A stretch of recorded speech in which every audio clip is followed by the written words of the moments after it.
So, in thinking about this, you're writing about this, you're wanting to see change. What is the resistance that you see about changing the language in general? Why would there be resistance? And what's the unconscious and conscious bias that is inadequately addressed? hmm I'll start with some compassion. It's always a good place to start. Um, I guess the first layer of hesitance or straight up resistance is that change is hard, Mhm. be it a small personal change, but definitely a systemic change, right? Right. Change is hard, right? There's uncertainty, there's difficulty around, is this going to serve me, right? It's murky when we're in the change process. So that's like kind of a compassionate human side. But on the real, there's another side that's like some people don't want to change, right? Right. If the system is working for you as it is intact, why change it?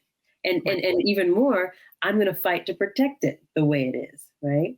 So what this change would bring about is a kind of deconstruct, oh, actually an awareness of the system first. Like, Mhm. oh, here's this huge gears of how this works spinning all behind us in the backdrop. Right. Tuning and looking at that is it can be dangerous to the system because then we'll know what to dismantle from it, right? Right.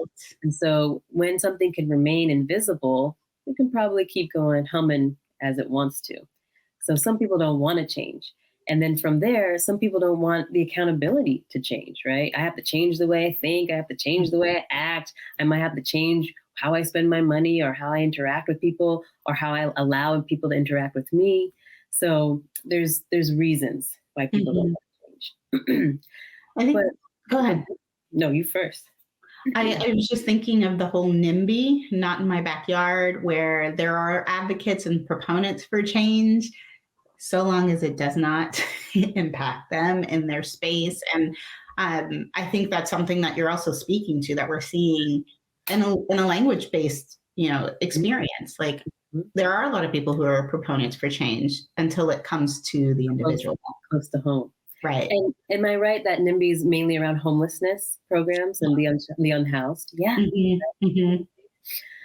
near and dear to my heart. That's really where I started my work and my research was with unhoused folks. So yeah. hmm Yeah, it's amazing. We're talking about language, but language represents so many different factors, right? So, even talking about homelessness versus unhoused and who is unhoused, psychological homelessness, it's just, I love words. And sometimes it's also like the bane of my existence because sometimes you can't express something.